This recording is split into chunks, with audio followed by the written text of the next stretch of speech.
who did you look up to or go to when it was time to brand yourself? Like, who was maybe a few people or maybe even something that you read? Like, who was that person for you? Yeah, so man, I'll never forget. I had been speaking, and I was just doing it, right? Just because a lot of people had said to me, "Ink, man, you might need to look into speaking." And I'll never forget when it started to feel right, right? And I was like, "Man, this is the thing, right? I believe this is what God wants me to do with my life." And so I started taking it serious. And I'll never forget, I still wasn't thinking in terms of branding, marketing, right? I wasn't thinking about, lane. I wasn't thinking about any of that because you got to think, I was still fresh off of my injury, right? Like I was just going into environments and doing something because I was searching for purpose, right? I was searching for fulfillment. I had lost the thing that fulfilled me and drove me every single day. And so even when I started doing it, I was still fairly fresh off of my injury, right? Whether it was a year, 2 years, 3 years in. And I'll never forget when one of my buddies showed me a video of E, right? And like it blew my mind, right? I was like, man, my man, like vicious, right? Like I hadn't seen anything like that. And of course, it sent me down the rabbit hole of studying him. And fortunately for me, CJ was in Atlanta. I got to meet with CJ and we got to talk. And, I shared my vision with him. And he started to change my thought process about it. And early on, I had a guy, before he got into music and things of that nature, he was working with me in terms of branding and things of that nature. And he helped me develop as well. And so it was a couple of people early on that helped me develop and look at things differently. Like that. I like that. Musa set you up. Go, go, go. Yeah, that's good. That's good. Yeah, talk to us about that entrepreneurship journey too, Ink, because I know like in the beginning, especially in the untraditional realm, like speaking wasn't as popular as it is now when you first started, right? Like I don't know if there were rules in terms of how do you go about negotiating and all these other things. What was that experience like for you? You talked about when it started to feel right. Give us a little bit more insight on that.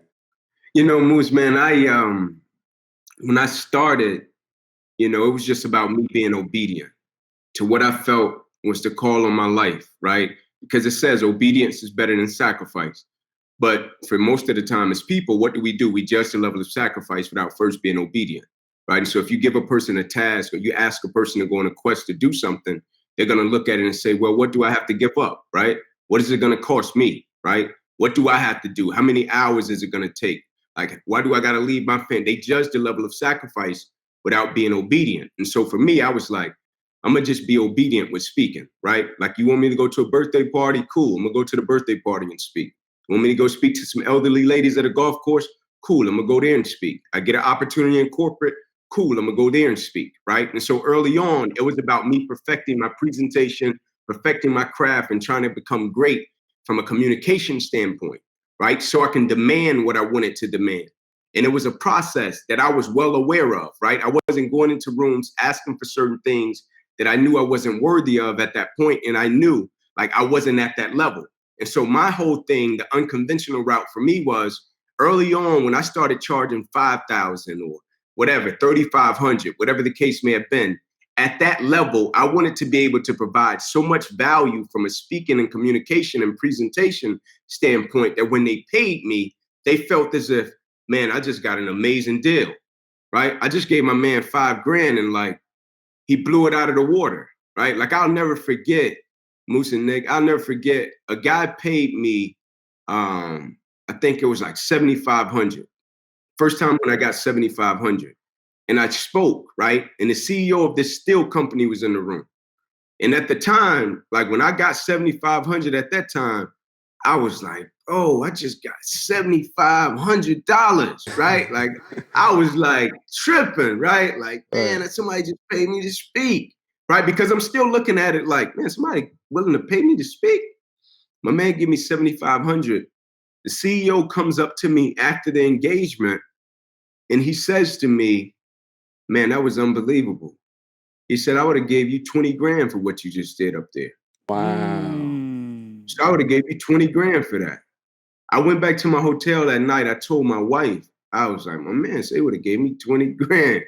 I was tripping about 7,500, right?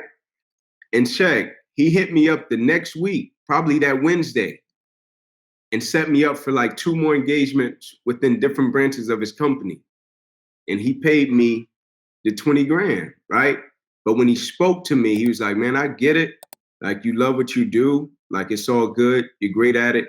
But he told me, he said, don't do that to your family, right? And it hit me. He said, don't be out on the road speaking and providing value and undervaluing yourself. Don't do that to your family. Charge what you're worth, man. And it changed my whole thought process about it. Yeah. Sheesh. Wow.